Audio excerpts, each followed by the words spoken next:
Carlton, and today we will be discussing the importance of measuring feed and how to exactly measure it. So we have different measuring devices that you'll see common. You have your regular feed scoop, or even maybe a cup, or even just a bucket. So here we have a feed scale that you could find in a commercial setting, and we'll talk about the importance of weighing out your feed. So here that you can find on any feed bag will have your label. And if you read the label, it has your feeding directions, and it tells you how much to feed your horse per body weight depending on their activity level, and it shows you how much to feed per pound. The problem is when we feed with a feed scoop, we don't know how much the feed actually weighs, as each feed can weigh a different amount. So it is important to weigh the feed so we're feeding the exact amount of feed to meet the horse's requirements.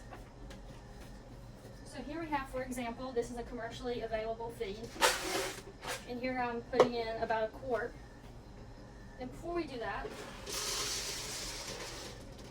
you could first place whatever you're using to weigh, and then you want to zero it out to make sure that we're weighing what we're adding and not the weight of the container as well.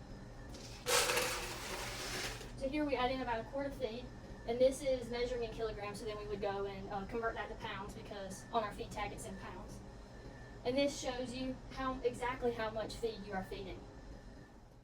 And here we have an alfalfa pellet versus the feed that we were just measuring. And it's crucial because when we weigh this out, we do the same thing. And I poured a quart of the alfalfa pellets, the same amount as the feed, and you can see that it weighs completely different from each other. So if we were feeding 1 quart of the alfalfa pellets and 1 quart of our textured feed, you would see that there's a big difference in the weight versus the volume. And some feed companies, sometimes it's a time constraint that you don't have the opportunity to weigh out your feed every single time.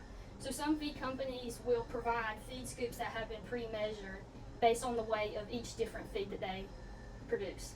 But your one brand of one feed wouldn't be the same as if you used a cup from a different company. So you would want to make sure that you're using the cup that's formulated for that company, and then maybe even just double checking it every once in a while to make sure you're feeding the accurate amount. My name is Jordan Mormon, and I'm an undergrad student here at Tarleton State University.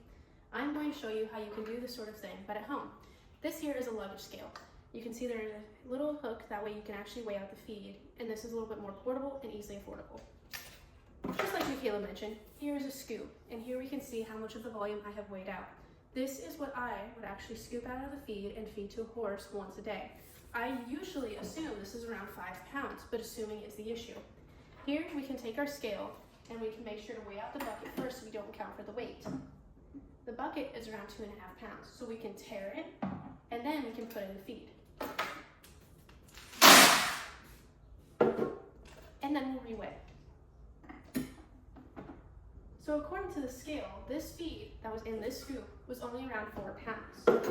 This goes to show how feeding by volume and not by weight can actually make your horse deficient and not get its full requirements. So make sure that before you start using a scoop, to either weigh out how much the scoop is full, or to weigh out the feed before you actually give it to the horse. This will require that the horse actually meets requirements and is fed to its maintenance or whatever work level it has. Thank you so much, and I hope you learned something today about feeding your horse by weight and not by volume.